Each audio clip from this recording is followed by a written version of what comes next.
हाय viewers. कल जब chief justice ने बाअसर हुकूमती शख्सियात का तफ्तीशी इदारों में मुदाखलत करने का नोटिस लिया तो मुझे खुशगवार हैरत हुई कि कोई रेफरेंस भी दायर नहीं किया गया और ख़ुद ब खुद अदालत ने इस बात का नोटिस लिया। तो आखिर इसकी क्या वजह हो सकती है?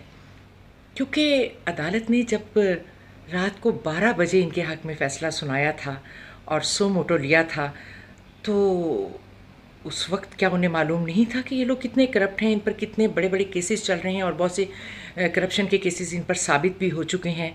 तो अगर वो उस दिन रात को अदालत ना खोलते और कहते कि ठीक है हम कल को इसका इजलास बुला लेंगे, इस केस को देख लेंगे, तो इससे क्या फ़र्क पड़ सकता था? तो मैं थोड़ी सी कंफ्यूज्ड हूँ कि आखिर क्या वजह है। तो फिर कुछ हकीकतें मेरे सामने आई। उनमें से कुछ मैं आपके साथ शेयर करती हूँ कि सबसे पहले तो अदालत ने ये देखा कि शहबाज हुकूमत की जो ज़्यादतियाँ और नाइंसाफ़ियाँ बढ़ती जा रही हैं और वो इदारों की तरह टिश्यू पेपर्स वाला सलूक कर रहे हैं कि यूँ बेदर्दी के साथ अफसरान को तब्दील कर रहे हैं, निकाल रहे हैं, धमकियाँ दे रहे हैं। और दूसरा उन्होंने देखा कि अवाम की अक्सरियत जो है वो इमरान ख़ान के साथ है और अवाम की अक्सरियत में जो अदालत का इमेज है वो भी कुछ बिखरता हुआ नज़र आ रहा है और लोगों ने खुल्लम खुला कहना शुरू कर दिया कि हमारे मुल्क का इंसाफ तो बिल्कुल अंधा हो चुका है। और अवाम की तरफ से इन तमाम बातों का पता चल रहा था आला अदलिया के जो लोग हैं उनको। और फिर उन्होंने कल देखा कि वकला की एक अक्सरियत, पाकिस्तान के वकला की अक्सरियत जो है इमरान ख़ान के साथ खड़ी है। तो ये भी बड़ी अहम बात थी।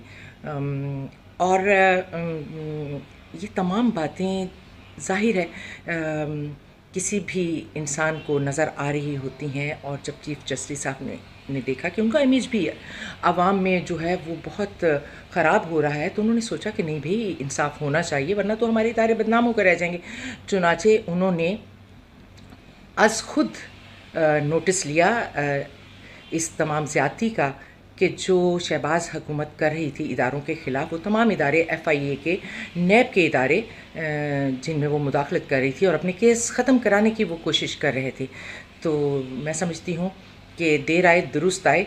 अगर इंसान को किसी वक्त भी एहसास हो जाए कि उसने माजी में कुछ गलत किया था तो उसका मदावा हो सकता है। तो आला अदलिया की तरफ से इस इक़दाम का हम खैर मक़दम करते हैं।